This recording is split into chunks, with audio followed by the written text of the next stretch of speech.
I'm Margari.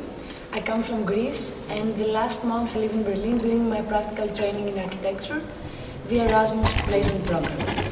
When Mrs. Gerber informed me about INES7 and its content, I immediately realized my ignorance on Fukushima's incident. My knowledge on this topic was limited, and the information I was receiving from my country's media at the short period after the accident. So it was a good chance for me to learn a bit more about it. However, it didn't take so much time for me to understand that it wasn't only a matter of lack of encyclopedic knowledge. My personal approach to this blog was based on a thought about the relationship between resistance and site. In Greece, the most usual practice of resistance is a demonstration. The site is the street. The demonstration is the basic way of protest, the way to express your objection, your anger. There, in the streets, you communicate your opinion via your body and your voice. Pictures of authorities forcing away people, conflicts and injuries are inherent with the term resistance. What I found out from this blog is that there can be other expressions of resistance as well. INES7 is an internet site that collects voices of people who resist. They resist by using their own knowledge and skills in order to inform people about the incident of Fukushima. Specialized in different fields each, one makes nuclear researches, other uses the tools of art, other speaks from the point of the personal experience. They all transfer the information that the authorities and the experts hide. All this information is found diffused around the World Wide Web. The collector of INES7 selects the information that wants from internet and repositions it in a new internet site, where the data are starting to interact each other and lead to conclusions. The decisions of the collector for what exactly this new site will include investigates and declares her politic and aesthetic positions on this certain incident. INES7 collects the resistance which comes into the web surface during time, contains data for them who want to know the truth, and these people are not only the Japanese, but all the people around the world, as the danger of the nuclear radiation that affects all of us. This site has no borders, as well as the object that refers to. Radiation is not so far away as we think. It's everywhere, and we have to be informed about it if we want to resist. That's all. Great, thank you very much. Thank you very much. It is just another aspect of the whole thing. I wanted to start with the name of this event, what is as well the name of a blog I started to write just a year ago. And the name is International Nuclear Event Scale. And perhaps we can see that there is a scale to judge nuclear events or nuclear accidents. And we see there are 7 steps, and there's an anomaly and an incident, a serious incident. These things happened quite often in the former years. And then number 4 are accidents with local consequences, accident with wider consequences, serious accident. And number 7 is the worst case scenario, what described the accident of Chernobyl. And after 2 months after Fukushima, the international organization agreed that Fukushima is at least on the scale number 7. It is at least a worst case scenario, and they discussed in June last year, they discussed then if they should have an INES8 level, because Fukushima is in different ways, it is worse than Chernobyl. And it was already clear on the, I have here the times, in June 2011, it was already clear that different things were worse. there were more inhabitants in the area of Fukushima, and the material which is leaking is much more, to say now. In the meantime, it is about 4 times as much as what was leaking in Chernobyl, but there's a lot of material in a very dangerous state still there on the site of Fukushima, the very site again. And therefore this discussion then didn't go on. Still, Fukushima is described by INES7, what means it's a catastrophe, a catastrophic incident, accident. It is a very heavy radiation, which is spread in a wide field over national borders. There will be expected health damage for a large area and a long time, and yeah, that's the way how it is about described officially. Some of the texts are in German, and I have to translate it while I'm talking about. Okay, that's about the. Then I would like to show you the blog as the next thing, that you have a brief idea how this blog looks like and what it is about. And for that, I have shortly to come over here. Just sit down. Okay, that is the internet address of the blog. It looks. Let me see it.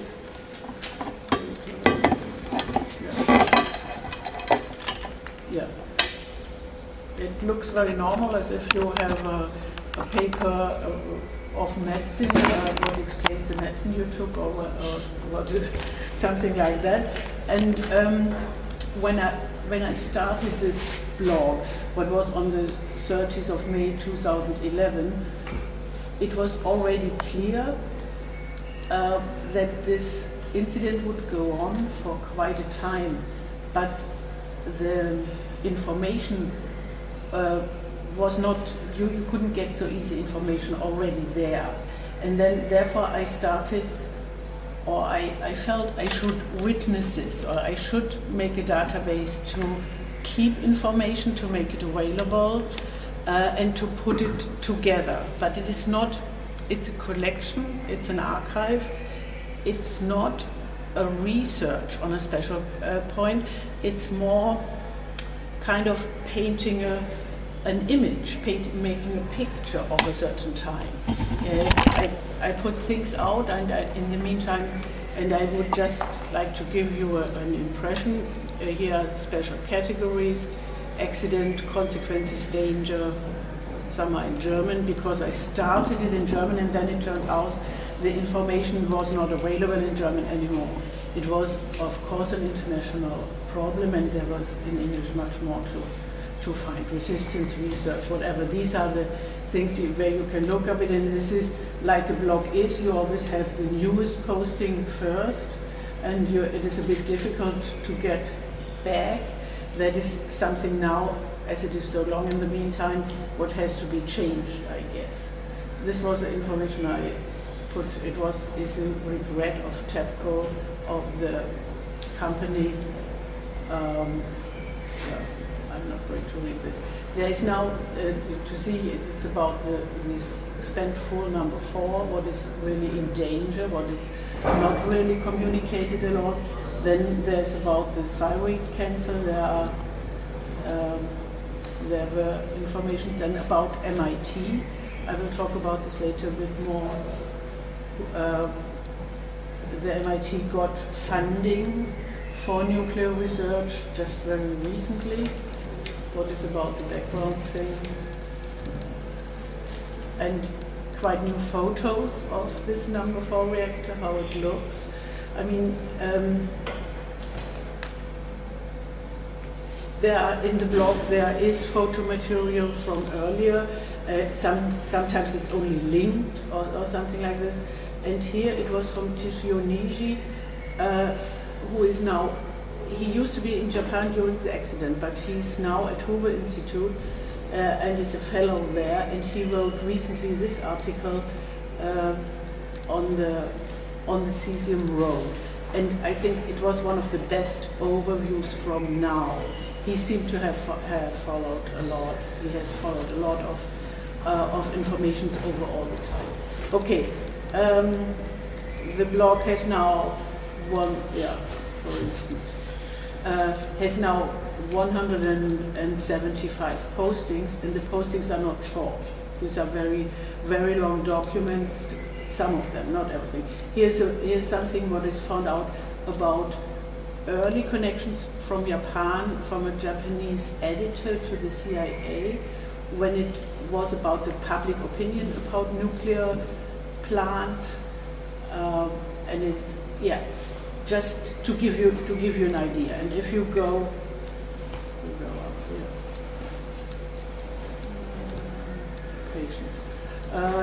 here, if you go now, for instance, to a thing, if we would be interested in meltdown,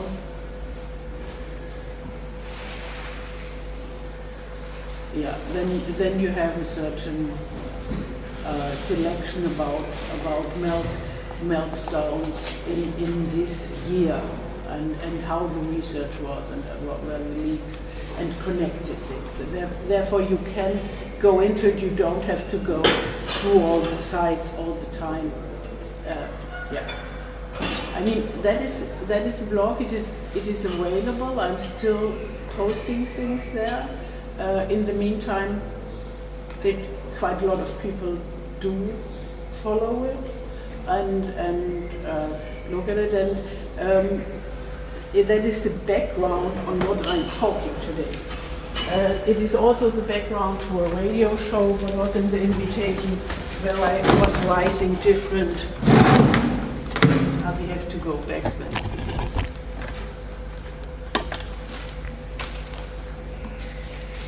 So, but today I wanted to talk on the background of this, to go in a different direction, and want to look on scientific and political implications of the disaster.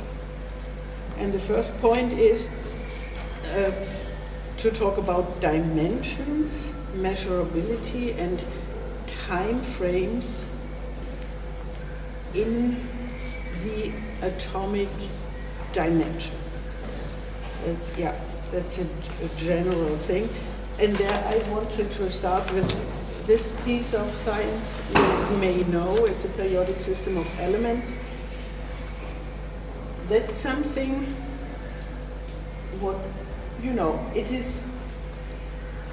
it shows all the elements on Earth, and when chemists and physics found out about these elements, there was kind of a big surprise that these elements have a certain system.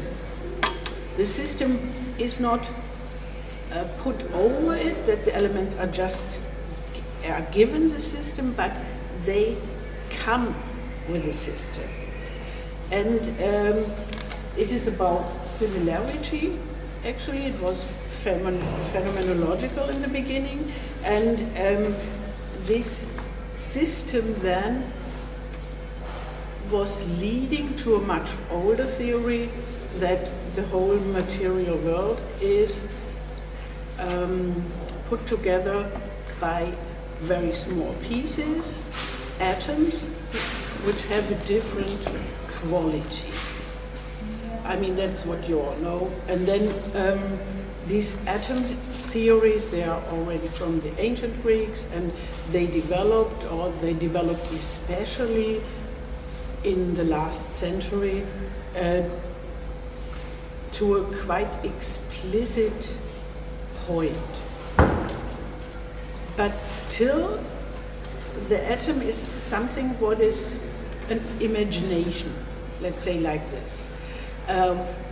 Still nowadays, even if there is a special kind of microscope, the tunnel microscope, where there could be seen that materia is out of little pieces, in spite of that, what is an atom is still more or less an idea.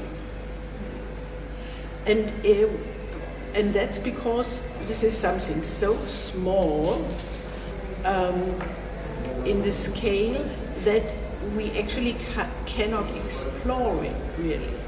I mean, there are descriptions, but they are so complicated, mathematically so complicated, that what is an atom can't be communicated very easy, or is not, is still in what you all have learned in school about atoms are these models of thinking, and they are visualizations which are trying to catch something about it or to give us a picture, but it is not the truth about the atom. That has to be clear. And I mean, the size of an atom is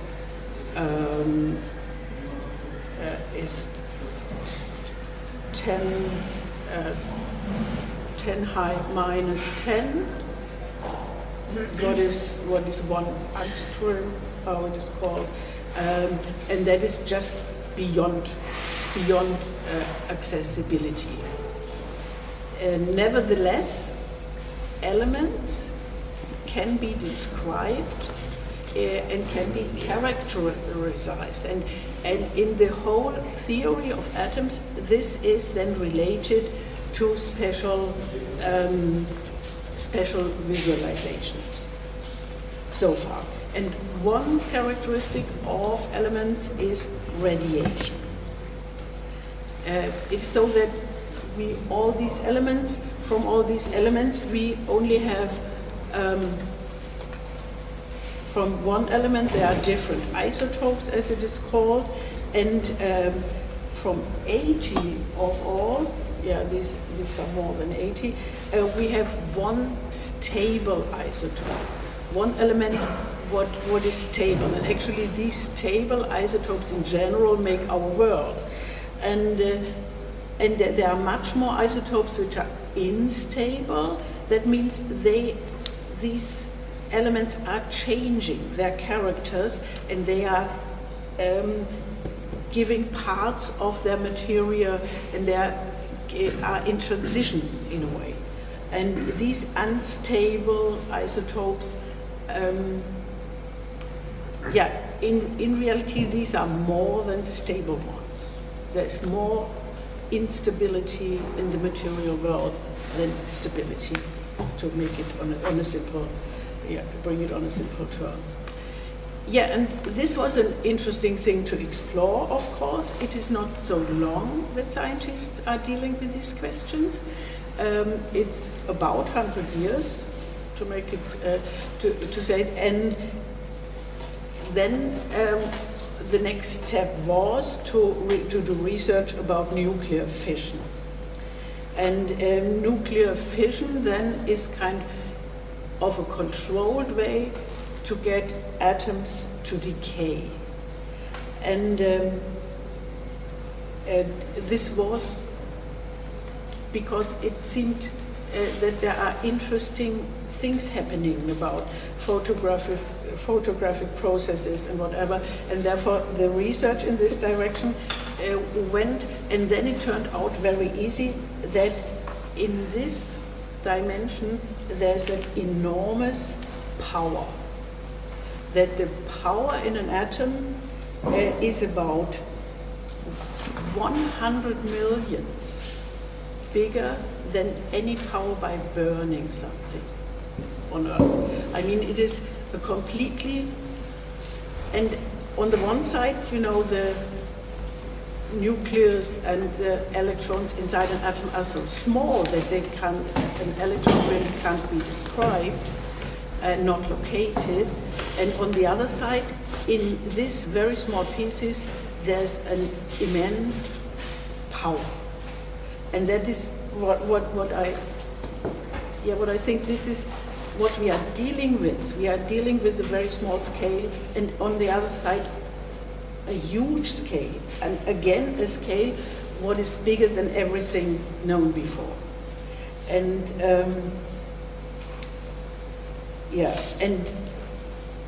but quite soon, actually it was a quite fast development, this power of course was interesting. I mean, from the beginning it was interesting in the military space, and it was interesting to get this power. I mean, it's a power the sun, for instance, produces its energy for. But on Earth, to say that, on Earth actually no criticality, that means no fission in a way like then we have it technically happens. I mean that we really have that we really can set this energy inside the atoms free. That doesn't happen by nature. That actually, even if the elements are changing, this is not happening by nature. Okay. So far this, but in another thing we get in a very big dimension. And if we are in the decay of atoms, or in the decay, we have a special term called half-life of an element. And there, in connection to Fukushima, it was a discussion. There was first the iodine, what has a half-life of 8 days. That means the decay of this radioactive element, of this nucleate, is very fast. And iodine, then I talk about this later because it's a thyroid thing. And for instance, cesium has a half-life of 30 years, and plutonium then has a half-life of 24,000 years. That is already a dimension. The plutonium, what is set free in Fukushima nowadays, will be active 24,000 years. That is a dimension what is again so big that we can't experience it, that we are beyond human experience. Therefore, this is the whole thing, not only that we don't have any senses for radioactivity, we can't see it, taste it, whatever, we don't have any senses, we can't even imagine it because it's so small and so big. Yeah. But anyhow, it's dangerous, and there are 3 ways it works, the danger. One is radiation, that where radiation, there can be a radioactive substance and the radiation can hurt me over a distance.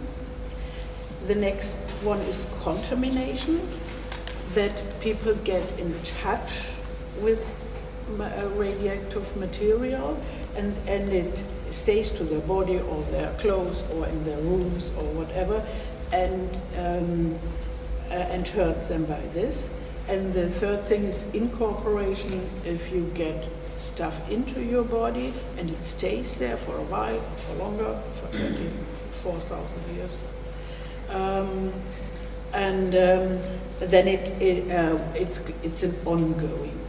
It has an ongoing effect on that. Yeah, these are more the theoretical things, and I wanted to connect this to perhaps to a few postings. There was one quite recent in April. It was on the Department of Nuclear Engineering at the University of, the website of Department of Nuclear Engineering at the University of Berkeley. There was an anonymous posting, the only one anonymous. But what brought the whole Fukushima thing, tried to explain it, that we don't have this separated data, but we can perhaps get an impression out of these things which are so complicated. And it is, I want to read it to you. More synthetic radionuclides have entered the global biosphere from Fukushima than from all other nuclear accidents and atmospheric atomic detonations combined.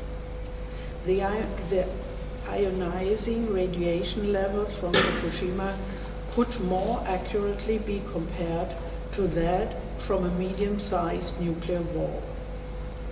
That nuclear weapons are described in terms of megatons instead of megacuries is part of the massive ongoing deception surrounding all things nuclear since the days of Eisenhower and the AEC's peaceful atom propaganda campaign. All honest scientists, including Nobel laureate Linus Pauling, knew from day one that ionizing radiation is an ultimate biological weapon, and this is how these substances are being used today. One spent fuel rod from even a non-MOX reactor contains more than enough plutonium to kill every human being on Earth. Tens or hundreds of thousands of these burned up within a few days of Fukushima's onset last March. I took this because it tries to bring things to a point, and you can prove it that it's not wrong. Okay, that is what this information. And another example, how we have information and how we have to interpret it. Perhaps we can have that, this curve. This is a curve on the side which is still available. It is about Fukushima reactors. I think this one is about the number 1, the unit 1 reactor, from the 18th to the 9th of May. No, that can't be. From the 18th of May to the 9th of June. And here is to be seen a rise and decline of radioactivity was inside the reactor. And you can see this, and now it was the question, what does it mean? And again, we have to make an image or a picture. I mean, this means kind of a boiling process, but not like water boils, but this radioactivity goes up, and then the substance releases steam, and this is radioactive steam, which tries to find its way out, and did of course, and goes into the air, and these steams have then different colors, what could be seen on the webcam of Fukushima, because different kind of steam came out. And after the boiling process of radioactive steam, the activity and temperature goes down again, and then the material is able to induce by itself, and that is by a chain reaction criticality again, and it again comes to an active phase, and things like that. And these processes are happening as long as there is a material and the temperature is high enough, but the temperature rises with these processes. It can rise itself. And it is an enormous energy what will last a long time. And these processes, I mean, this was in May last year, but these things are going on inside these reactors still. It is in the melting, where the meltdown happened, it's still ongoing, and it is a process until the material really will be cold enough, or it will be kind of everything as steam in the air. And therefore, this will last decades or dozens of years, or what we heard about it. Okay, I will just have these two examples, how we move ourselves in this whole area, and scientists have to do as well. I mean, that you have to have interpretations, and you have to understand things, and to make yourself a picture about what is happening. Yeah. Next point are the microbiological mechanisms I want to talk about. It is that radiation, I said this before, has an effect on the body. It doesn't have an immediate effect very often. And there is one thing, I mean, for one text I wanted to read to you. Months after the meltdown in Japan, tens of thousands of people, some living nearby, 40 miles from the complex, remained in shelters. Millions more are living with the economic health and environmental consequences. Today, workers still can't determine the full extent of the damage directly because of dangerous high levels of radiation inside the reactor building. Some scientists predict 1 million people will die from cancer due to radiation exposure. Yeah, that is the thing. There is a prediction 1 million more cancer deaths will be in the next years. And that is actually, of course, a problem, because we can't grab this.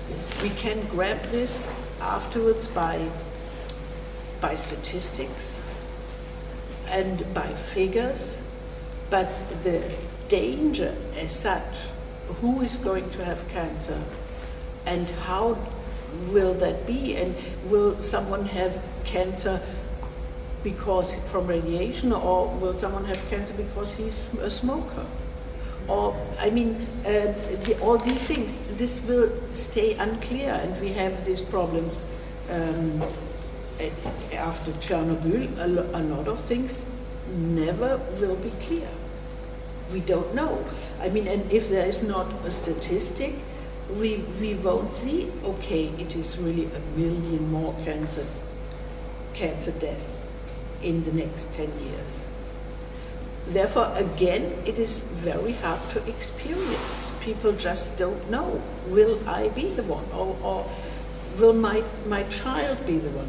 We just have one thing clear: fetuses, unborn children, and children, and pregnant women are very much more in danger. I mean, there is a hierarchy, of course. As younger the person is, the higher the danger is for cancer by radiation, and this is because of the activity of the cells, of the growing activity, and therefore a child, or children in general, are much more in danger than older people, women more than men, and things like that. And it is because of the process of growth. If out of one cell there will be 2, the chromosomes go in a completely different state to get doubled. They are not like spirals. Perhaps we have that down there. If they are in a spiral, the chromosomes, it is a Japanese. Oh, thank you. Yeah, normally the chromosomes, where everything we inherit or all the functions of our bodies are in a code of 4 letters.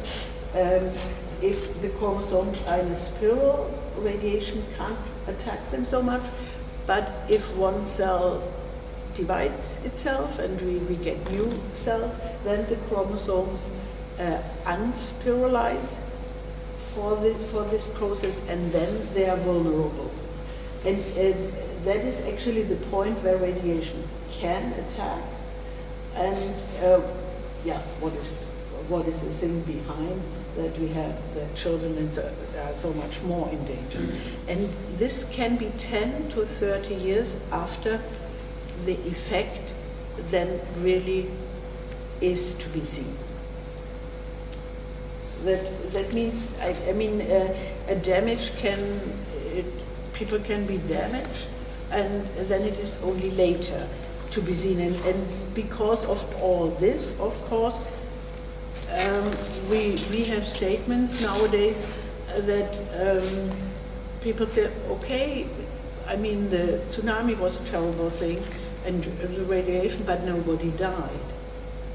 And in spite there died some people, but they didn't die thousands of people until now.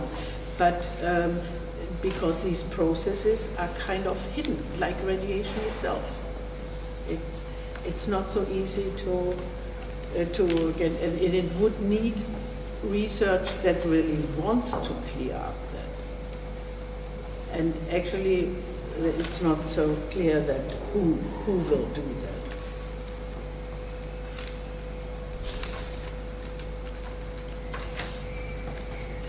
Yeah, I will perhaps talk about the elements shortly, which are especially in how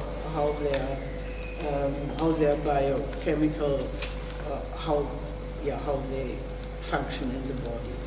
There is one element there was a lot of talked about is the cesium. I showed you the article about on the cesium road.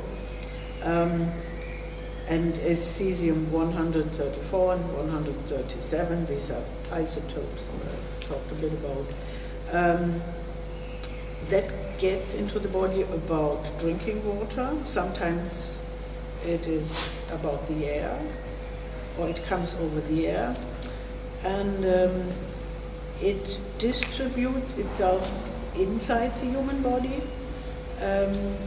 Especially it goes into muscle cells and the kidneys and is destroying there the tissue after a certain time. It's not to be, and the whole metabolism can be destructed by cesium as well. Cesium has a half-life time of 30 years.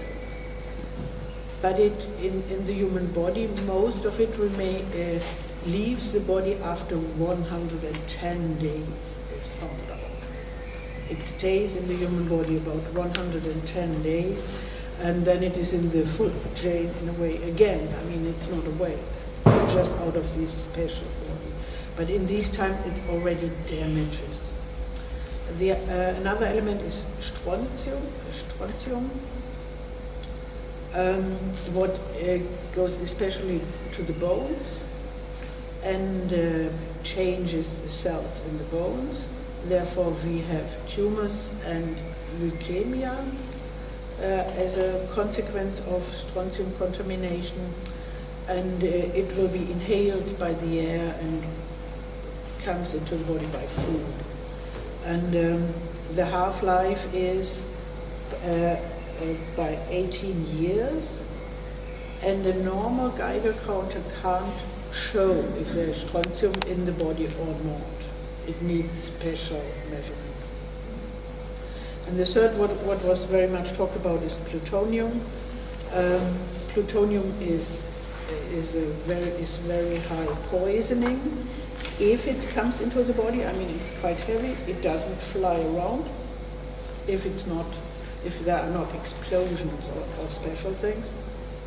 But if it comes into the body by the air or by food or by wounded parts of the body, then it goes to the bones, to the liver and the lymphatic system, and causes cancer.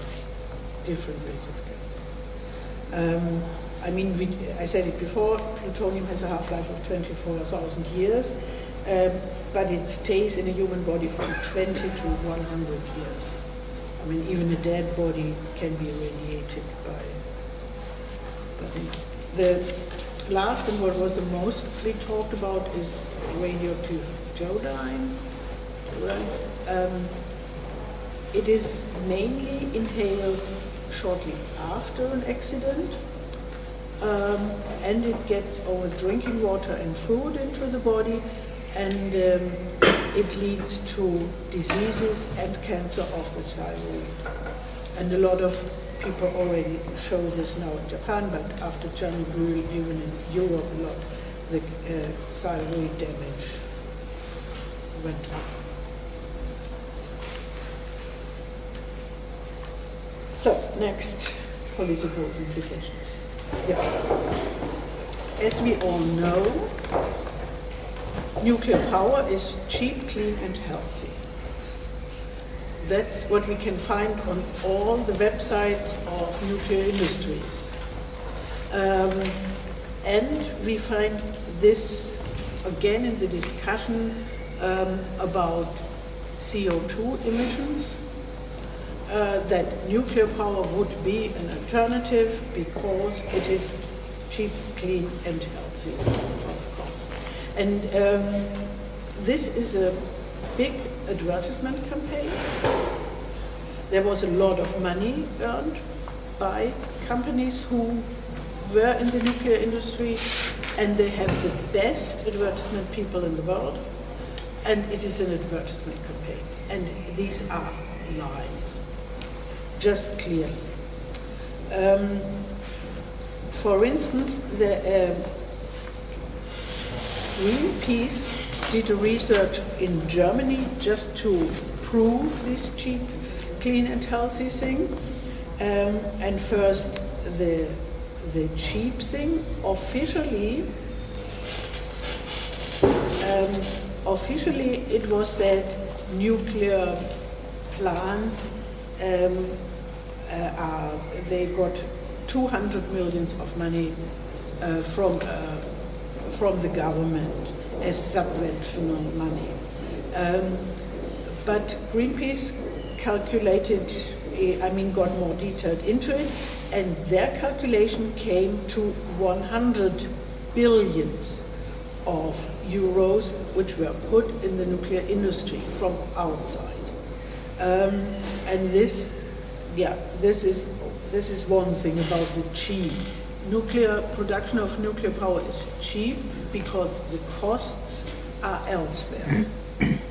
Because this industry managed, it is a very young industry, they managed to do their industrial structure that a lot of payment is outsourced, that the states and of course people who suffer from it, then that is not even in these numbers, that the payment is outside and the industry is not really paying, therefore it is cheap in the end.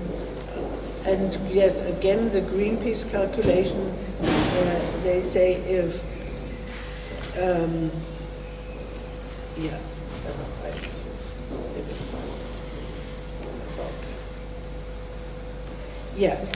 and even the dangers are not included in these calculations. I mean, the dangers are paid by the people then who have the damage.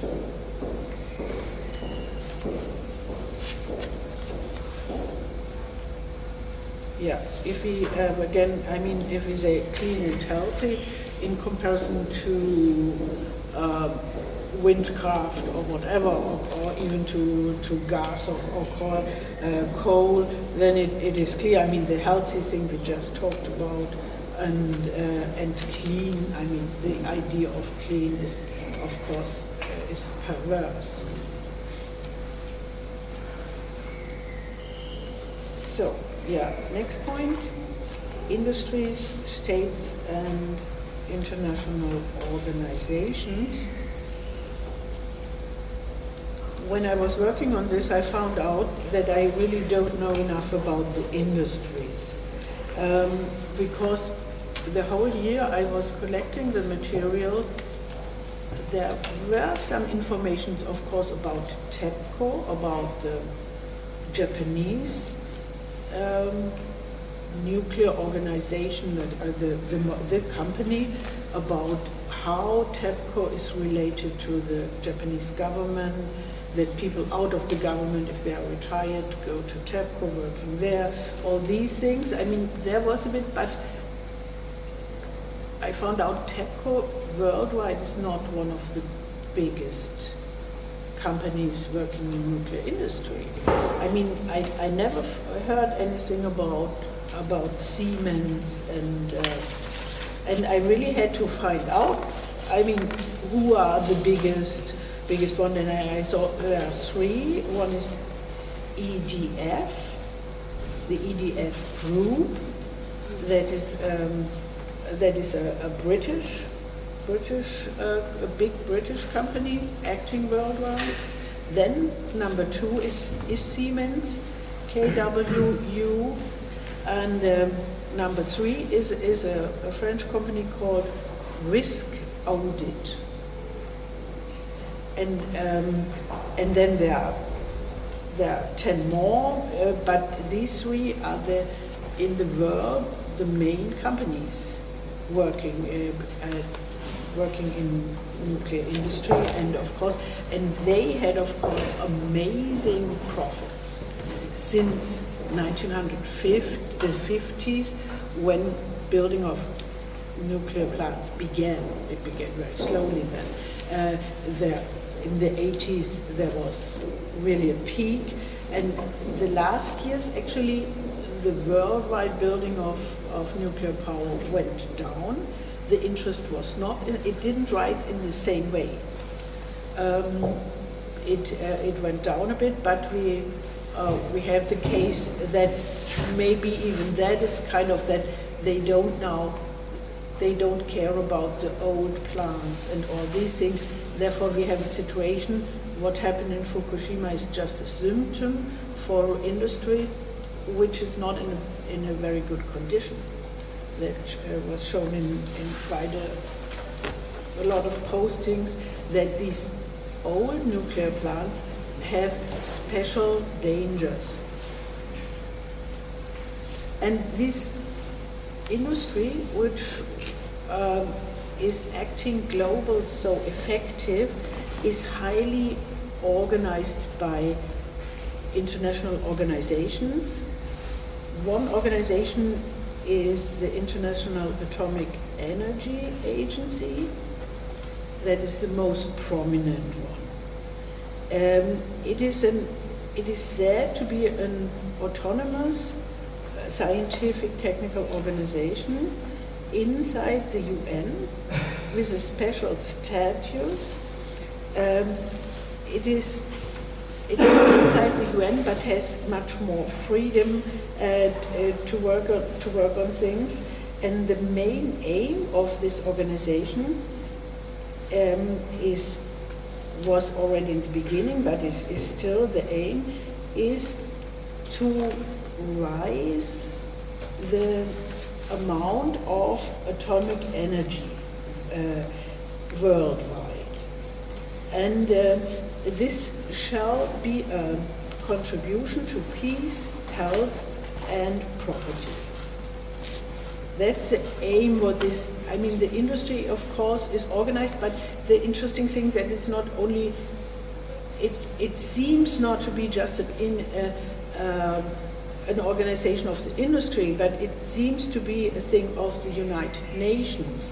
It seems to be protective, and that's actually the problem of this. And there is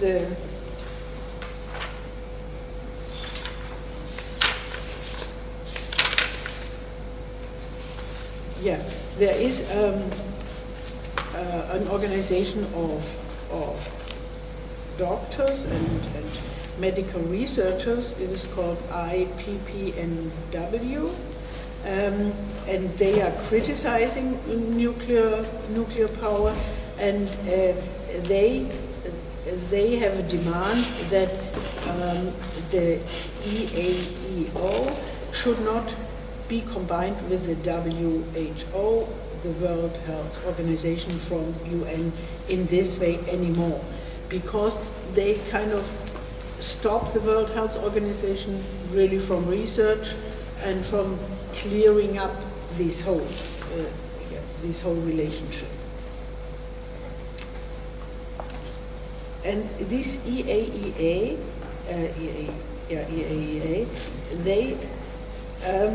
they still say the number of operating reactors in the world will continue to increase steadily. That's actually true. It was in November 2011 when they published their plans that Fukushima or not, the plan is that nuclear power has to increase.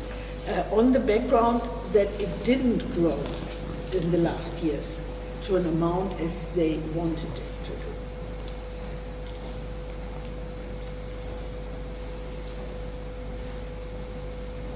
Yeah, for instance, the head of the organization said, I'm equally confident that we will find a path towards a safer nuclear future, benefiting from the lessons learned of Fukushima and the accumulated wisdom of the world in this field.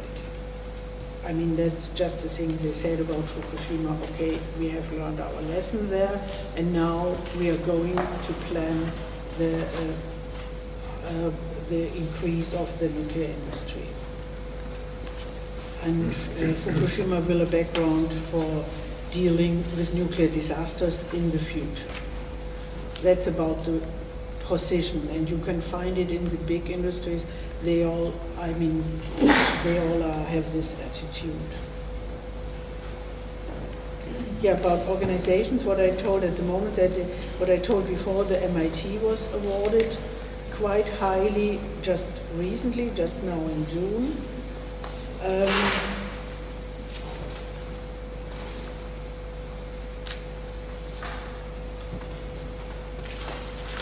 Yeah, and there is a very interesting. If you want to have a look in the blog once, I would recommend you to read the thing about Great Britain, because the Guardian in July 2011, the Guardian found out how the British government after Fukushima tried to influence the public opinion in cooperation with journalists, tried to influence because they had plans of building new plants and new research and new industry plants, and therefore they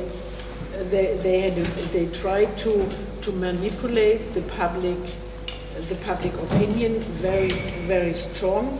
But the Guardian made this public, and it was in Great Britain that it was very clear how the industry and the government are closely related. That's not a Japanese speciality, this relation that is in different countries like this. When was that? That was in July 2011.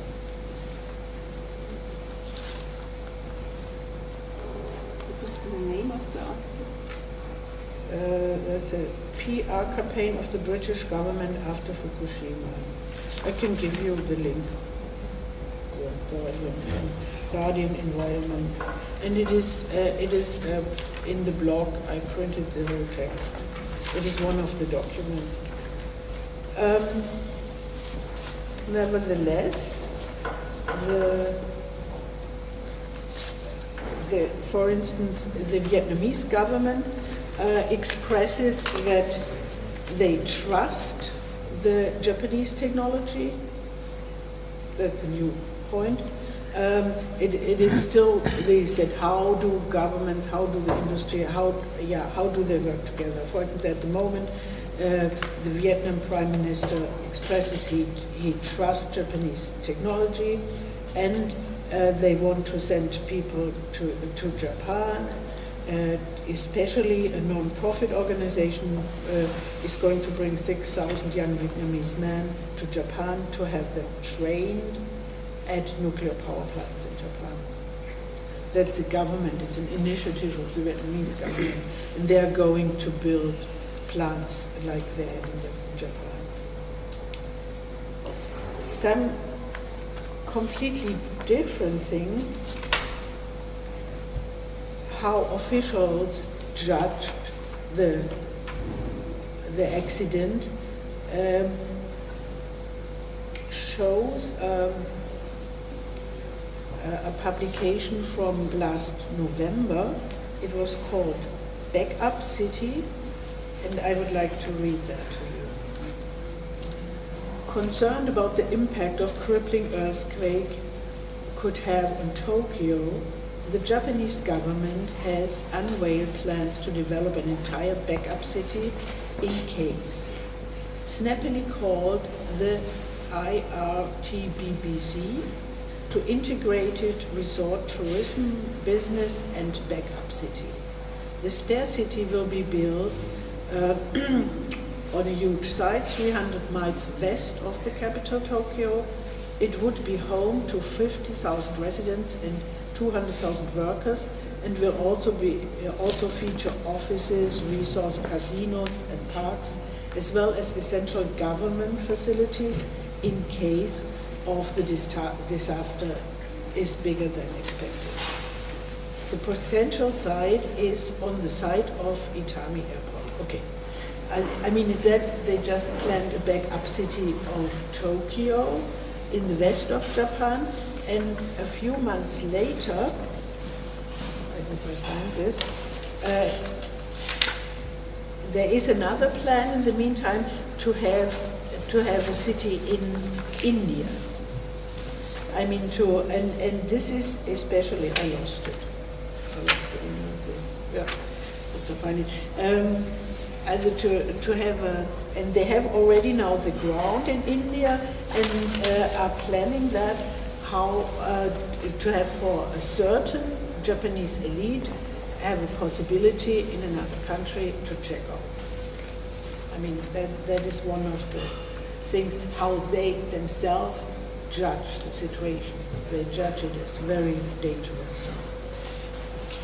Yeah, the other one is called an ark only for the rich.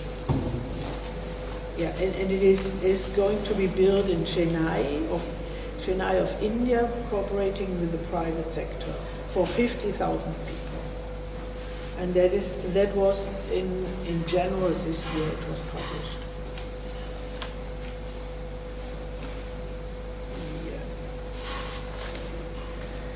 Yeah, now we come to the resistance point, and therefore kind of the end. I mean, there is resistance against nuclear power plants since the 60s in different countries. And there was an activism, a very high activism over the years, but it came to an end in the oil crisis, where then suddenly the idea was, but what happens if we don't have any oil anymore, and that was in Europe. But it means there is a background of resistance. It was a resistance in Japan as well to start nuclear programs, because Hiroshima was very young then. And I saw it in a film in the documentaries and documentary forum recently. I didn't know that there was a big resistance in Japan against nuclear plants, and in a collaboration with American institutions. In the end, the Japanese people quieted down, or calmed down.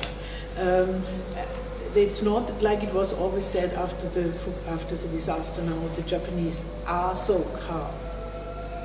Japanese has a history of resistance as well. And now in the last years, again, there are groups resisting. And there was in October last year, it was a call of the women of Japan, which made an international call and signed it personally. It was a huge list. And it is, it's not so long, I can perhaps read some so that you get an idea how to follow the footsteps of Fukushima with nationwide call action. Join us. It's about time we break the silence. Women across the nation will take a stand and sit in protest. Dates and places for the sit in front of MITI, Tokyo Place, and whatever. They made different blockades there, and they had demands, of course, and they said give all children the right to evacuate, stop restart of nuclear power plants across Japan, and let us live in security. Yeah, and it was very high organized and had different happenings, and this was one thing. The other thing was that Japanese institutions made an urgent request to the UN Secretary General Ban Ki-moon, and for instance, they said the United Nations should organize a nuclear security summit to take up the crucial problem of the Fukushima Daiichi Unit 4 spent pool. Because actually the spent pool, I showed you this number 4, is considered to be the highest danger for the situation now, because all this spent fuel there is very open to the air, and the fuel and the whole building might collapse, and then it will be a bigger disaster than the one we just had. And therefore they are asking for help to fix the problems there, perhaps to whatever. Nobody has an idea, nobody does anything, it's not even communicated.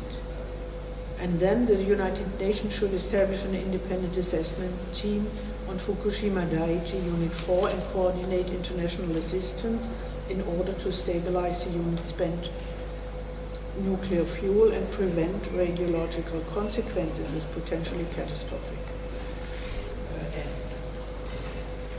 This is another resistance in Japan. I mean, who is interested in that? I just say it is all published in the blog, the addresses, the people who signed it, and the people you can get in contact with. I mean, then there's a big discussion, a public discussion as to whom does the scientific debate belong? Is it a thing, is the scientific debate something what belongs to the companies and belongs to the industry, or what is the part that people have in this? And of course, a lot of people are leaving.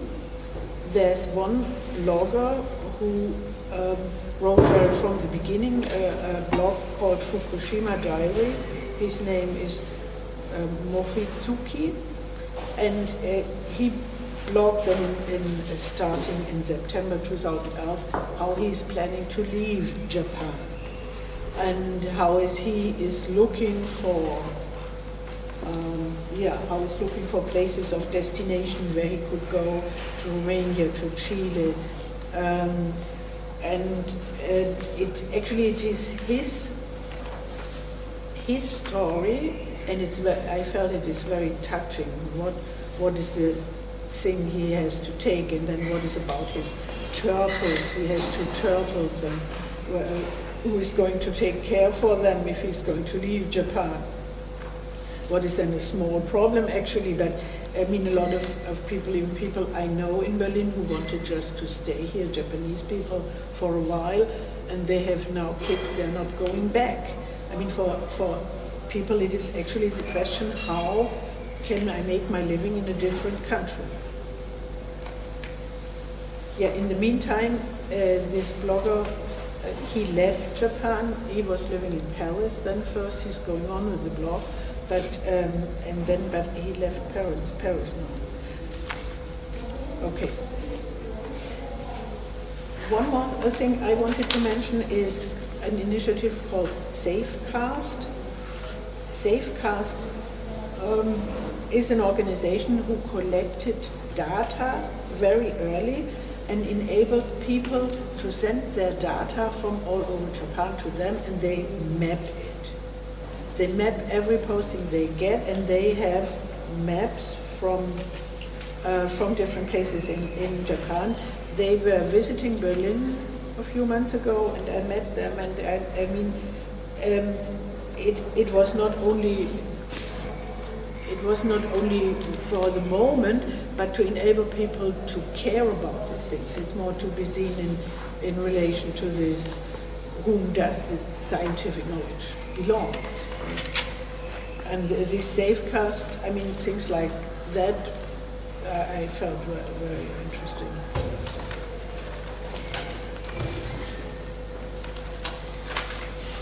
Two more things. There is a research group who tries to develop cesium-resistant rice. They are doing research how they can find a rice that will not transport cesium into the bodies. I found that was quite interesting form of resistance. And last not least, I wanted to say, resistance did not only happen in Japan. There were quite a lot there were some people in America and even in Australia who connected their long resistance against nuclear power at the actual thing. And one is the site Fairwinds, which nuclear engineer Arne Gundersen is leading, and he's making podcasts and YouTube films every few days and giving a lot of information out about the whole situation. Arne Gundersen is Fairwinds. And then there is Helen Caldicott. She's from Australia, but in the meantime, I think she's living in Paris as well.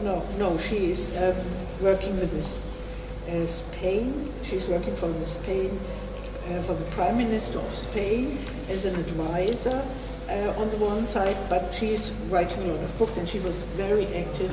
She made a lot of films now in the last year. It was even in Berlin and everywhere, traveling and talking about the problems which were there. So that the resistance has very different facets, and very different people are really into that.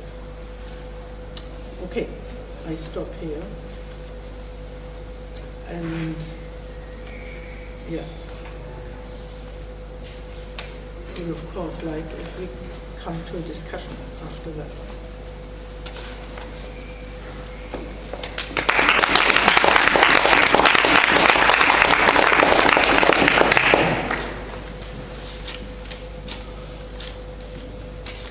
What has the response been like to your blog, since?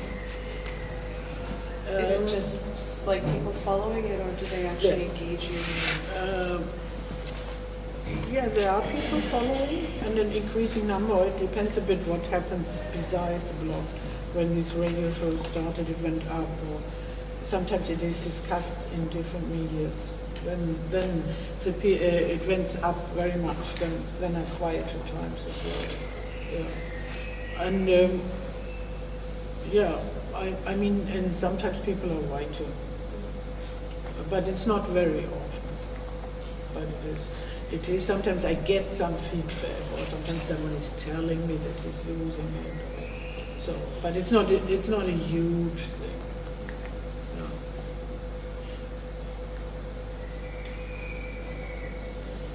But do you see it as a form of resistance in itself? This idea of just accumulating this information, because from my perspective, there doesn't seem to be much being published at all anymore in the same way as it was last year. I mean, it just dropped off. It's as if the event is over or something. Alina, we don't hear. We don't hear. The acoustic is very bad. We don't hear and don't see you. I'm just really close. I was asking her if the blog itself was a form of resistance in the sense of gathering the information simply because, from my understanding of it, the information is quite dispersed right now, and in comparison with last year when there were, it was something was being published every day, and now it's as if the event is over, that time is over, and I guess I just wondered what Susanne's position was in relation to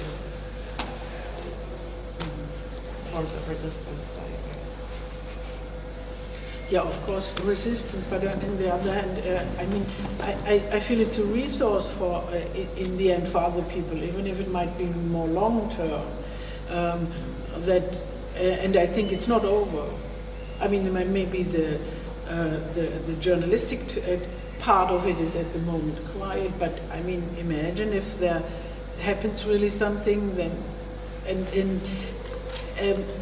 the one thing I say, I mean, most of the things already happened. I mean, we have this increase, and to work on it, to be aware of this increase of radiation around the world. I mean, and some people say if the number 4 reactor will collapse, or the building will collapse, then they would leave the northern hemisphere. That's one of the advices. I don't know, yeah, but then is the question, do you leave the place where you live, or don't you, or things like that? I mean, anyhow, whatever happens, I feel the witnessing, being conscious of a situation, is something important. That you be aware what kind of world you are living in. I mean, it's already, otherwise you are driven from one daily problem to the next, what it is, and this is something quite ongoing, and obviously conditions on the earth are changing by that. And I mean, it's not only the Fukushima thing, there are so many plants around, and you can just wait for the next thing happening.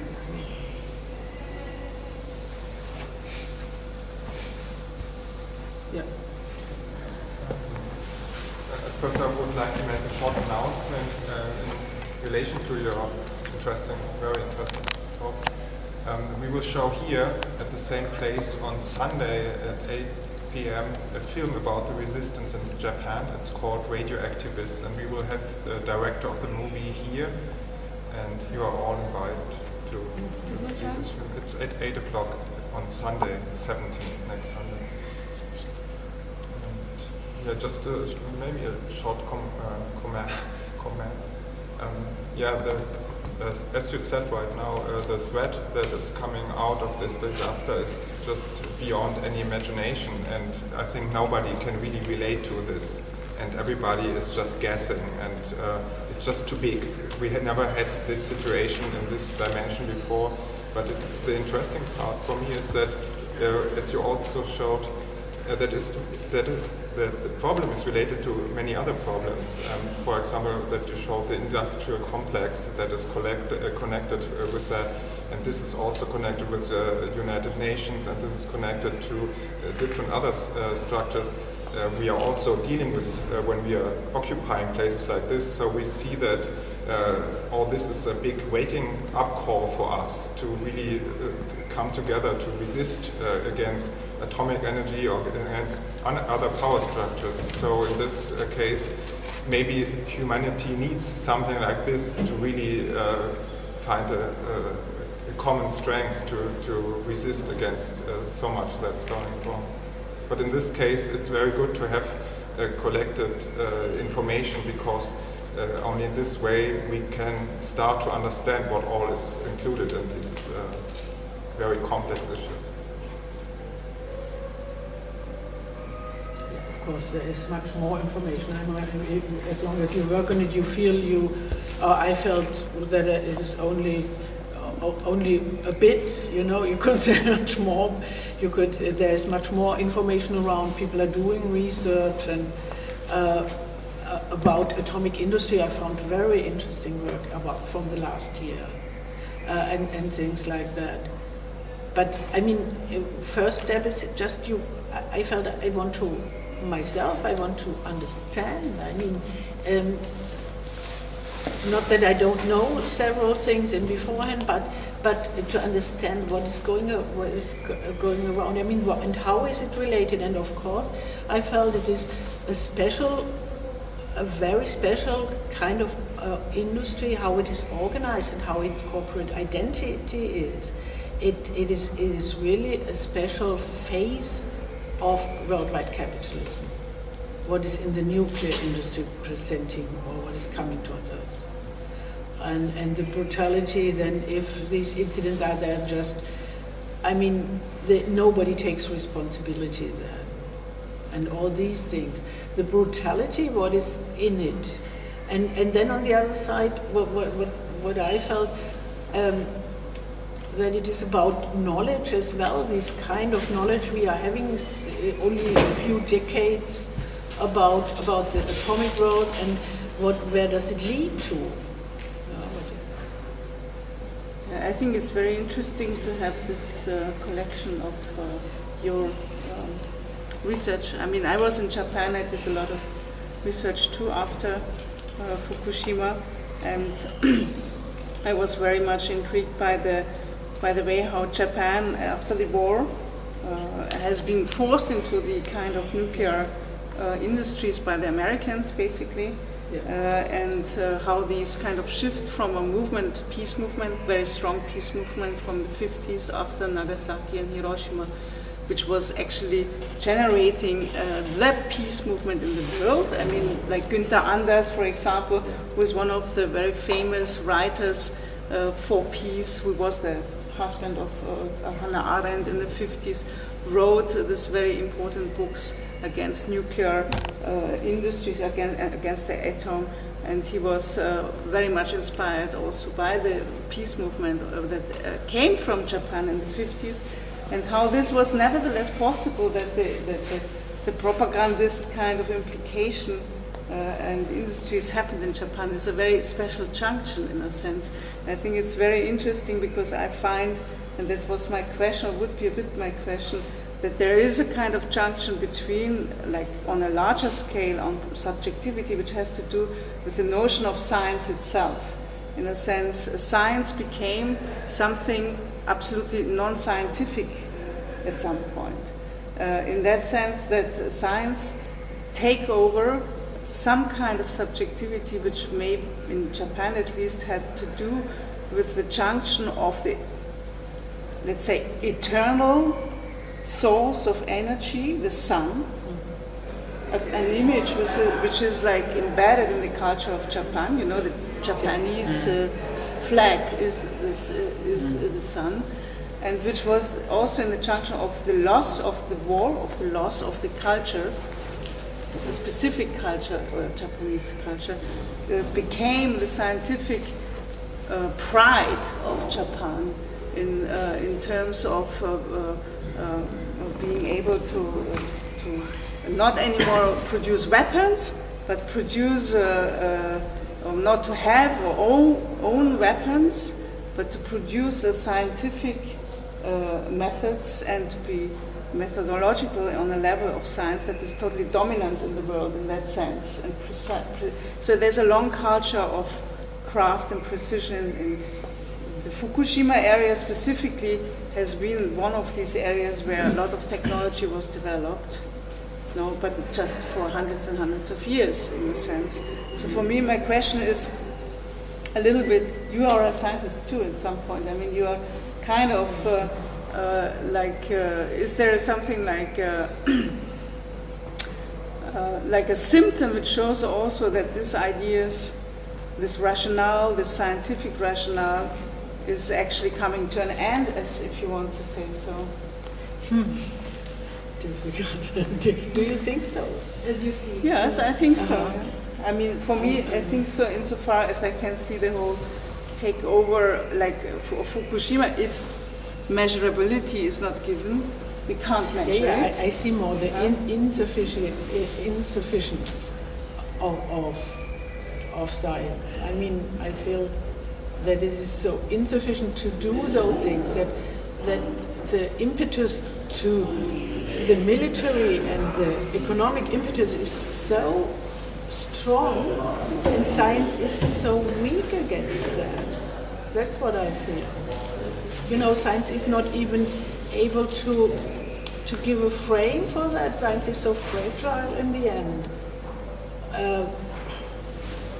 That's what I feel. I feel it is more.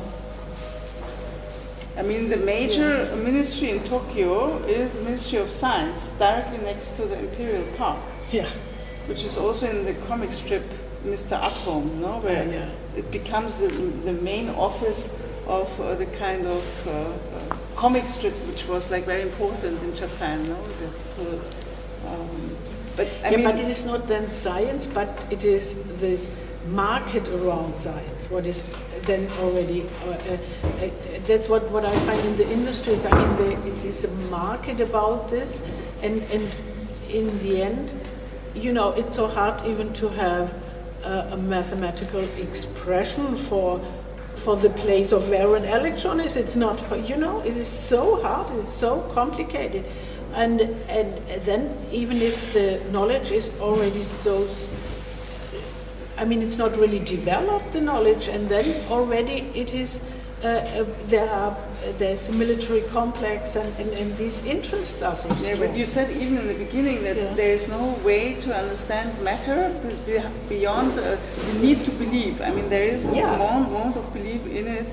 You know, there's more instability than stability. There's all these issues. So, in a sense, it's pointing to something that actually is. It's not just the fragility of the scientific position in terms of power, because of course also the scientists are paid. I mean, those scientists who work I mean, we don't forget that many of them are paid by people and should say no, thank you very much, or something like that. They don't do it. Yeah?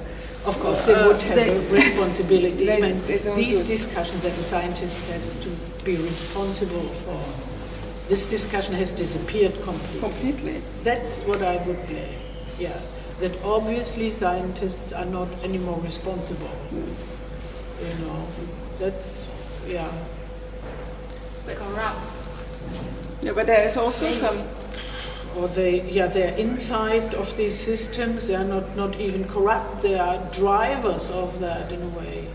Because they're working for institutions only mostly, and the institution takes the responsibility away from them, maybe. I don't know why people don't take responsibility anymore, in any case, for what they do. It's the whole society, not only scientists, it's everywhere. Yeah, this is because of bureaucracy, because bureaucracy is made to deal with responsibility. And Japan is an extreme example of bureaucratic regulation of society. And this is like, and bureaucracies are made to depict the complex of taking responsibility. And I don't think it's just like a problem of bureaucracy. If somebody takes on the position, I mean, okay, beside of the political implications, science itself and the critique that can be pronounced to science is like in a longer row is of course the one which deals with the problem of the point of view and the view to what you're looking at, as if the point of view and what you're looking at has a contradictional position.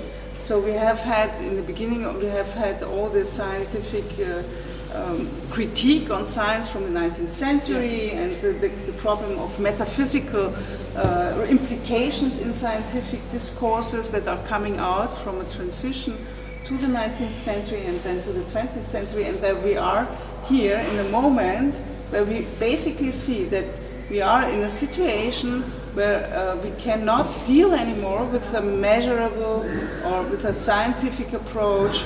We are actually thrown out and helplessly lost towards the symptoms of atomic pollution. people are not only helplessly lost because the government is a criminal government who doesn't give information, but they're helplessly lost also because actually you do not know what to do, because this is like a particle problem. I mean, you can get the plutonium and unlucky you are and you get some cancer in that sense. Nobody can control it. It's totally out of control. But there's also, I think there's another element that you mentioned, that the government's a criminal. There's also the kind of criminal nature of strategies of avoidance, and I find this backup city an example of that. And also, I mean, in the 70s in England, when there was this big problem with Windscale, the reactor, they just renamed it Sellafield. So people who weren't there in the 70s, you know, younger generations have no idea of the history of this place, Windscale, where me as a child growing up at that time, it was absolutely terrifying. And also the combination of the name, wind, and seeing these kind of dark reactors. And this idea of having a kind of backup city pushes, it kind of brings your idea of this kind of untouchability of the atoms, and also the incomprehensibility of the scale of it. Well, it doesn't matter because we have a backup city anyway. With a casino, I remember seeing this. So this is kind of, the bureaucracy actually helps to build these strategies of intransparency, which is also criminal in that sense. And I don't know if you did research on the Minamata disaster as well. There was a mercury disaster in Japan. And I was there in '98, and I haven't researched this further, so please correct me if I'm wrong. I remember there were two maps, one in Japanese and one in English.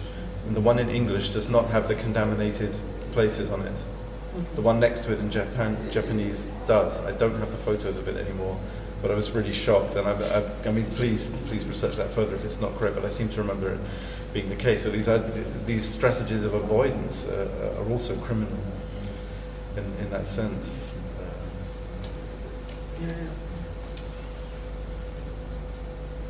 Yeah, but it's a different thing here, which I don't know which is it really related.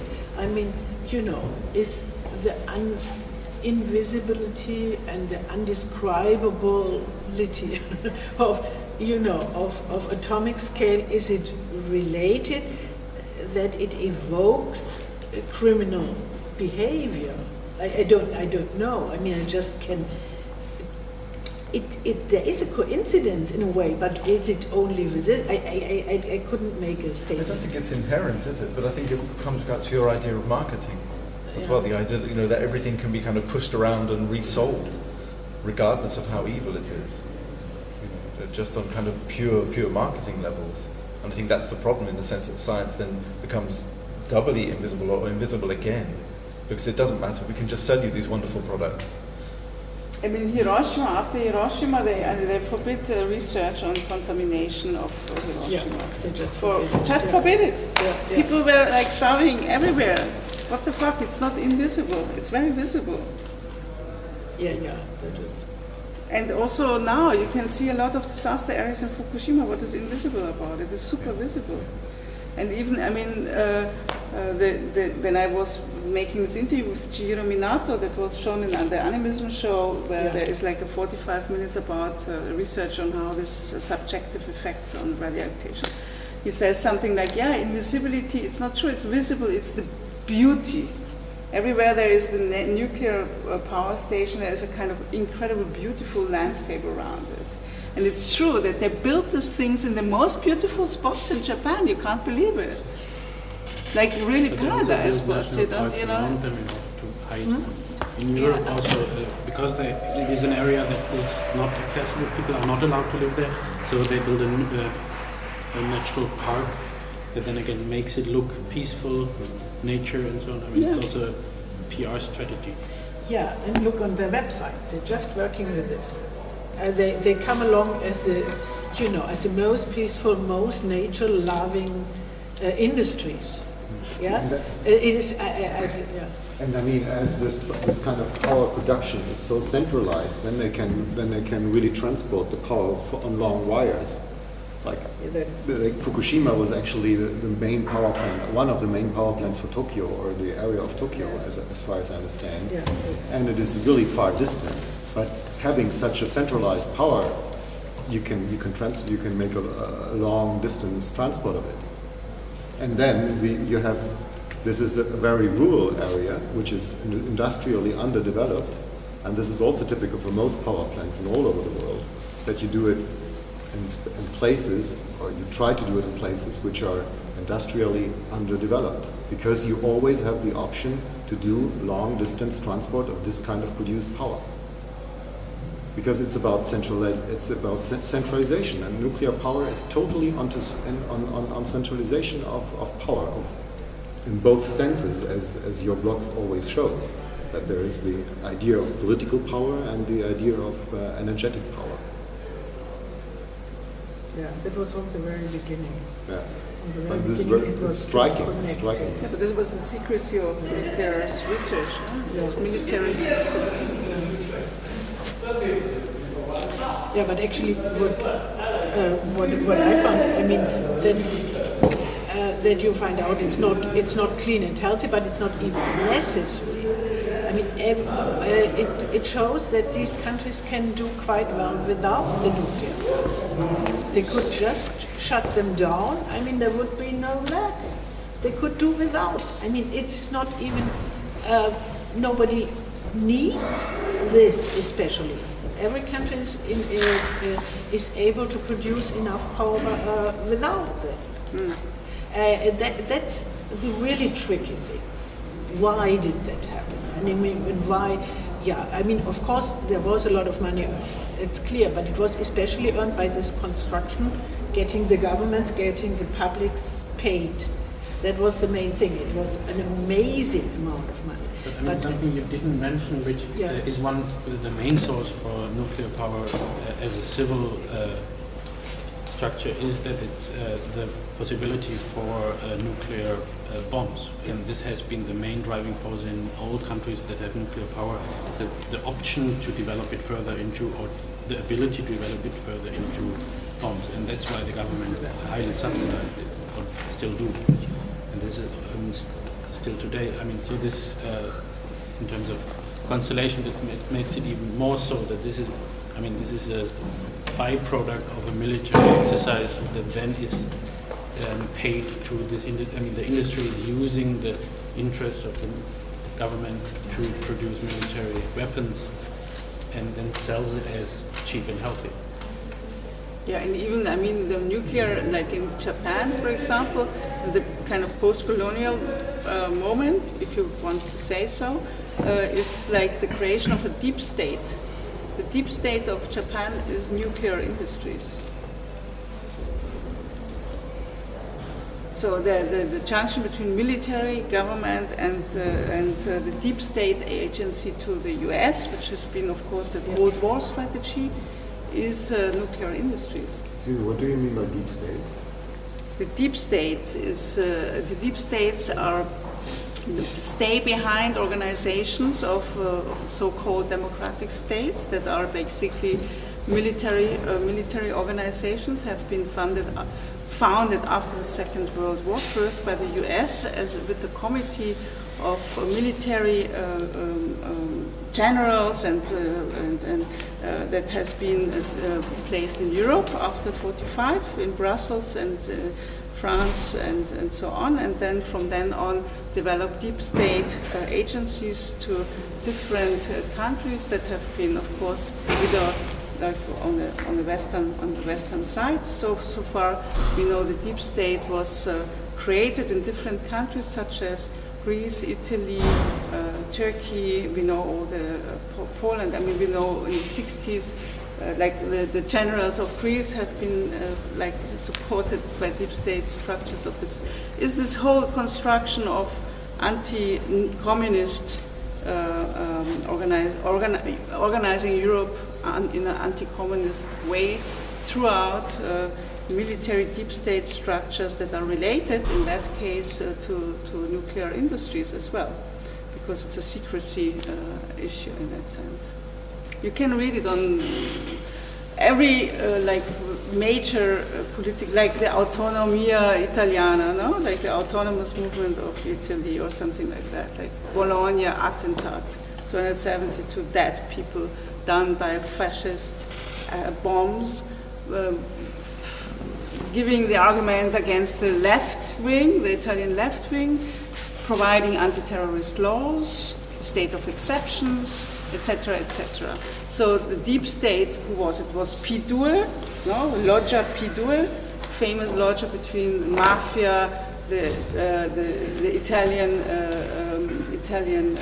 politicians and the CIA, that have actually contracted the one who was bombing then Bologna, etc., etc. So there's a series of things like Greece, the General 67, Italy, they wanted to make a coup, the coup d'etat of Turkey, 1980, etc. There's a series of events that point the whole thing about Turkish military implication in the government is supported through deep state structures. The deep state of Turkey is very famous for the Kurdish problem also. So all these kind of stay-behind organizations have links to the real politics and the economies, and they are organized at some point have been organized in Japan at least through the nuclear industries.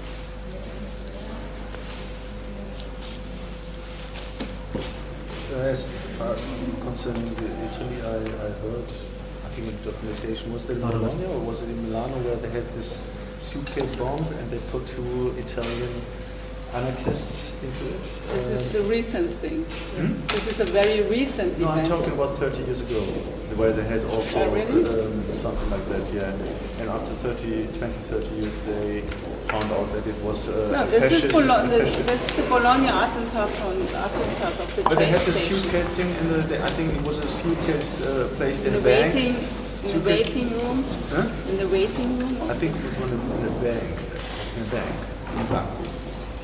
I don't know, I speak about the train I thought it was in station. Milano, maybe this the same, but therefore it was also proved later that it was not the left wing, and one killed himself. One of the anarchists killed himself in the judgment building, jumps over the stairways or something, was being said, and the other one was in prison for 20 or 30 years, and as far as the documentation said, the mafia was actually more or less not existing in Italy and was re-established because they could need them as a right-wing tool to fight the communists. So the government and forces from power from the United States would support this re-establishing the mafia because they thought they would fight also against communism. They were afraid of the communists, and that's connection I knew from the documentation that I've seen some years ago. Yeah, but what is the nuclear industry? It occurred, on both sides, or in Russia as well. Russia had the first nuclear plant, and then in the same year, the relation, it may be in Japan that it is related to mafiosi structures, but it's the nuclear industry, it was in every kind of system suddenly the thing to do. In Japan for sure it was a long propagandist. Yeah, there was a CIA very necessity to bring materials to that as well. Eisenhower, the Atom for Peace speech, and so on. And especially how the CIA acted through Japan journals and whatever. I have material to that. I'm clear with that. But anyhow, the nuclear industry occurred then. Of course, it's always related to power, and it's always related to backstage power and whatever, and to criminal things. But it's not only. Nuclear power is not anti-communism. Has nothing to do with anti-communism. It was in communist states as well. A subject. I think it's one of the machines of engaging people into these. I think it's clearly related somehow. The kind of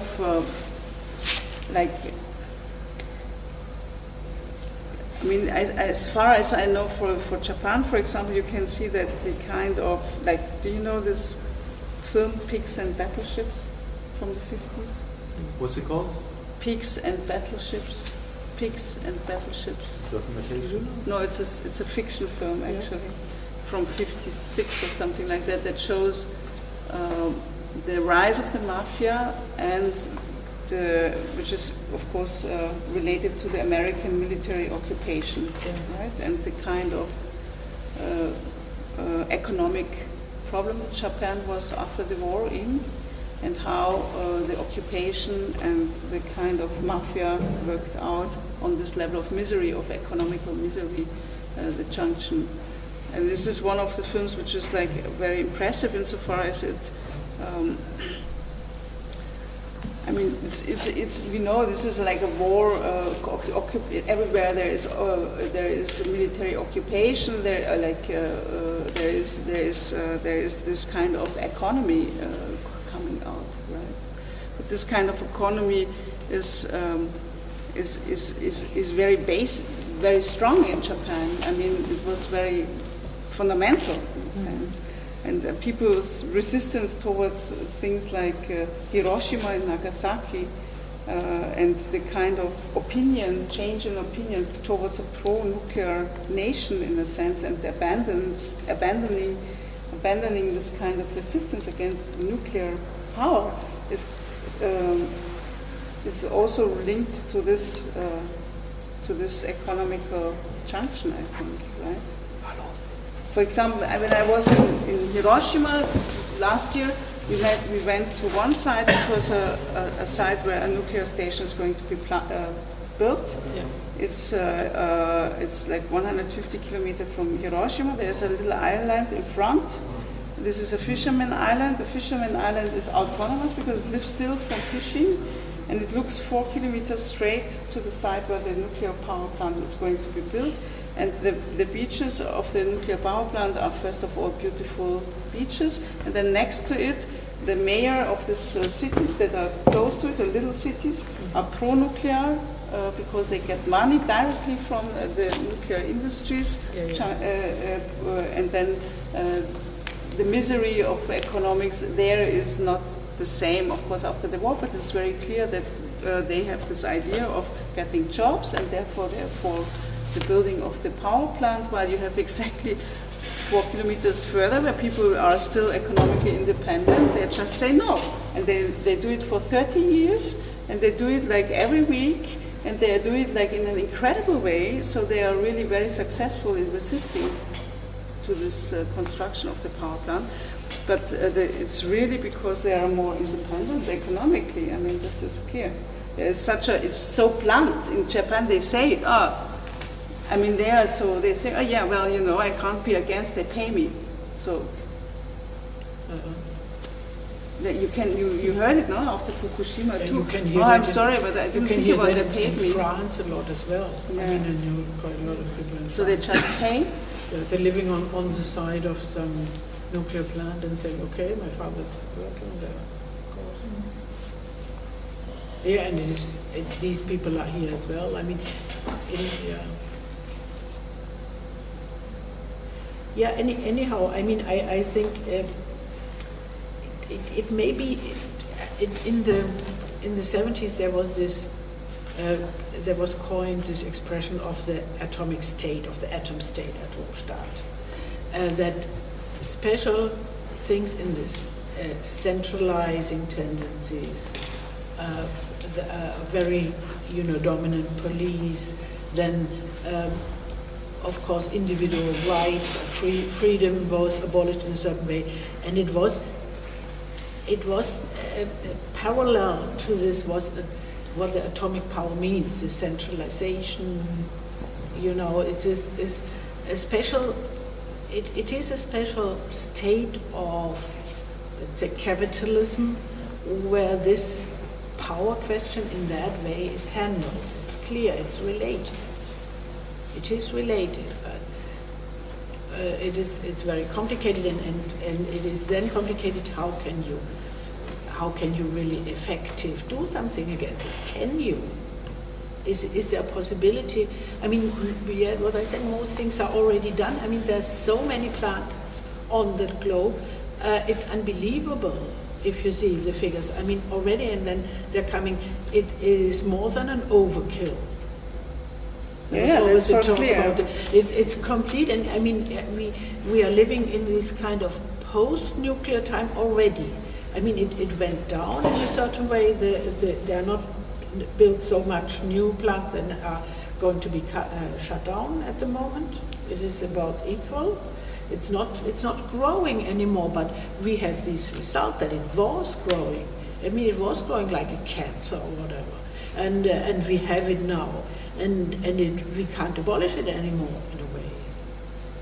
We have to deal with it. I mean, we will never have a future where this is not in the earth, and that's actually, yeah, it's a real problem. And probably the problem is so big that you just can't think about it. You don't want to think about it usually.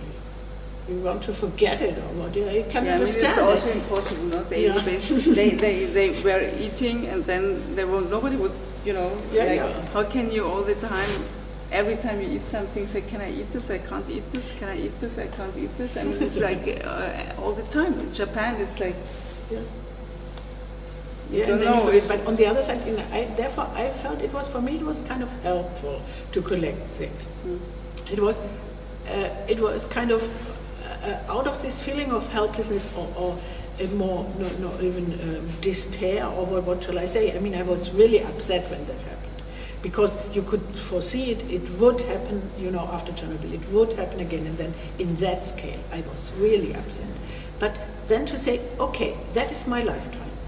What can I do to this? I mean, I was on so many demonstrations in my life. I was arrested by police, and I walked alone with a sandwich to Stuttgart for years. I mean, I'm resisting against this all my life, I can think. I was a teacher for chemistry several years. I invited the parents of the people. I showed them all the stuff or whatever what was at that time. I mean, I couldn't help it. It just happened through my lifetime. And nowadays, I mean, I just can be a witness to that. That seems to be a quite strong thing. And of course, people not wanting to know, they belong to it in a way, whatever. I just can witness it, and maybe, I don't know, or that's the point, or whatever. And then I'm kind of at that moment, I'm kind of at an artistic position. I'm the one who looks on the world, and I'm witnessing things. Therefore, at that moment, I feel I'm an artist. Yeah. And I try to find a language for what I'm doing. And I thought it was the most not artistic language to choose. Because everything artistic, I would be ashamed of to do something artistic by seeing that. To do something playful or aesthetic or whatever. I have a different opinion. I mean, I think for me it's the question of a rationale which is coming to an end with a specific narrative, description, power of description, which is scientific or is also in a scientific tradition, like it's verbal, for example, or something like that. And I think it's coming to an end precisely because it's inherent condition, which is exactly a point of view looking to something where you are not related, or you think you can do this observation without being totally implicated. Means your observation is not what you see. I mean, like the matter of observing circles and so on, which is at the center of atomic science in a sense, right? We don't know particle games or whatever. I mean, this is like so ontologically embedded in this whole problem. So for me, it is all about doing something which is actually not giving the kind of, it's like, if there would be a possible rationale to give, it would be stabilizing, very good, but it's so fucking unstable, so. And also, I think also the point that you mentioned being implicated or not being implicated, the point is the thing is so out of control, as you say, that even if you are implicated in it, it's so much bigger than you are, so much bigger than, well, the potential for it is probably bigger than, well, I'm not sure if it would be exaggeration to say bigger than the entire population of the planet, because it just destroys the planet. completely, and that alone in its potential to do that over and over and over again, however many hundreds of thousands of times, is bigger than anyone can contemplate. So I don't know, then I understand your kind of conflict to say, well, you view yourself as an artist, but then I think the language you have to choose has to be hard enough to reflect the hard realities of what it is that's being said. Art has to do that, otherwise art is dead, and which it probably is anyway. But in the sense that there's no more place for art, there's only place for discussions of such things, because life is being threatened on a daily basis. We're sitting here in a completely luxurious environment here, in a very middle-class setting, and we're very, very lucky to be doing that in a city in Berlin, where only we think of several hundred miles away, where people, there's this old debate, people's rights are being taken away. I think there is almost no more place apart from to have these discussions and to bring it down to this level. Raise it up to this level, as you do, to remind us of the information, to remind us of the talks that need to take place. Actually, there's a research reactor in Wannsee that's leaking. Well, no one talks about it. Wannsee? This reactor, It's a very small one, I mean. Yes, but it's leaking. It's leaking, but it's It's leaking into the Wannsee? I don't know. No, not in the Wannsee. No, it is in the part of the city Wannsee. It's not okay, I would say. The patient's not feeling good. Yeah, I were at several gatherings of the people I looked at the resistance there. And I don't know if you know this. Do you know if this is true that the Baltic Sea is one of the most radioactive there is a lot of nuclear ships down there. Susanne, what do you think is the most viable alternative right now? Do you think it's the deserts, like the sun? So do you think that's the most? Is that the hope? What do you think? No, there are more. There are so many possibilities to solve this energy question. Yeah, because the world's there are deserts. hundreds of possibilities. Yeah, in one day, the world's deserts, create enough energy to keep us all going for a year. I mean, I don't know why that. I know that there's the Desert Tech project, the Club of Rome set up. I don't know how that's going, but I mean.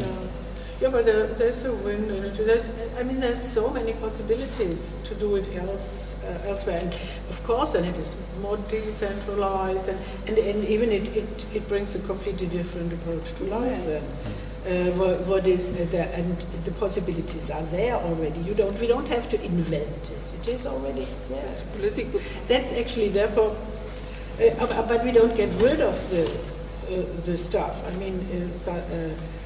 Even if they are shut down, I mean, all this stuff is around us. We don't get rid of it. Nobody knows where to bring it. They are now researching, the MIT, about very deep holes in the earth until, where it is really hot and put it down there. But maybe it explodes there, whatever. I mean, but there is some research on decontamination, which is interesting. Yeah, but it is a huge mass of things what has to be decontaminated. No, not just decontaminate Fukushima. It's about properly shoot on radiation to make it not anymore radiating. Okay, yeah, maybe the like some kind of process which is like. I don't know about that. But I mean, I didn't mean only Fukushima. I mean the whole world. Yeah. I mean the whole world is full of it, and there's not. If we would start today just to try to decontaminate the whole world, even then it would need generations and generations and generations just to do that. I mean... But isn't it that we can't really predict things on that scale? Okay, that's true. And also the technology may be available to kind of... Maybe something new comes up and it's completely from one moment to the next, it is a completely different question. That might be. It was often like that. Anyway, maybe the Earth is not the Earth or whatever. But we're still within the realms of the kind of economic and political power, because don't remember the name of the company, but there was a German energy company talking especially about these desert projects, and they ran the headline in the advert. Unsere Zukunft ist jetzt in Africa. Our future is in Africa, and that is enough to set alarm bells ringing. The colonial debate comes back, political power, economic power, the exchange of resources, who is going to benefit and who's not.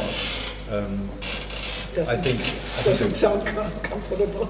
I think exactly the same models have to apply with any new energy resource that's found. It can only be done if it's there to maintain the profits of an already privileged system, wherever that may be. And whether I think the question of the safety of the earth and the decontamination of the earth is then in that sense a secondary concern. My suspicion, healthy or unhealthy suspicion, but it's I don't know, perhaps anyone else has, because it's necessarily the people who have already enough money and enough resources, financial resources, to exploit those alternatives. And it's generally not going to be people in local areas, if you think of communities around the north of Africa or where the Sahara belt is. Are you talking about the transportation of solar energy from the desert, like this 500 billion project in 40 years? Yeah, of course, this is about another monopole. It's not, I mean, you could definitely do it in Europe if you just plant the roofs. Greece. And also I know there are new technologies that are a lot more effective even now. I don't know, I have not the technical knowledge to say, but some people told me recently that there are other ways to produce a lot more energy, that this is no more the cosmic waves. From the cosmic waves or the cosmic radiation. So water energy, I mean, like tsunami. Water, cosmic waves. It shows a lot of energy. And the energy saving programs, I mean, there could be done things. It could save most of the energy anyhow. But it's obviously it's not about. But perhaps it's about control. No, the whole thing, like control. It's about power. About power and how to control this, like values, like control the energy displays of energy. Who is controlling it and how? And perhaps to blow up this planet or whatever. I don't know. I mean, it's but I don't know what is behind it. I mean, I didn't talk about the evolutionary aspect. That this all may accelerate. What is it in English? Accelerate. Accelerate. Oh my God! It may accelerate evolution. I mean, this is a point I talked in this radio show about. That because it is involving in the genetic code so much, or the mutations. The mutation rate will be high. And I mean, most mutations are not positive, but there may be Earth is changing. I mean, there are, these are just phenomena. I mean, you can't say it's good or bad or whatever, but that people are working with such a power on these things, it must go anywhere. But isn't that also the problem, that some people think that they work on these powerful things? Like, I mean, find them all kind of mad. Like they would, like inventing some kind of whatever. Transhumanism. With lots of money in the bank and so, and then they have 20 years of possible research on. I mean, this is where science happens in its ideal condition, where there is the military paying the scientists. There's everything you need. There's all the time you have, we want, there's all the means you need, and so on, like the scientific paradise, no, in a sense, like, I mean, then working on this. Okay, let's find something. Los Alamos would be the place to go, not Fukushima. Los Alamos will be this paradise. Perhaps it's interesting to do some research about it. I reckon it's better to go to another planet. To another planet, a backup planet.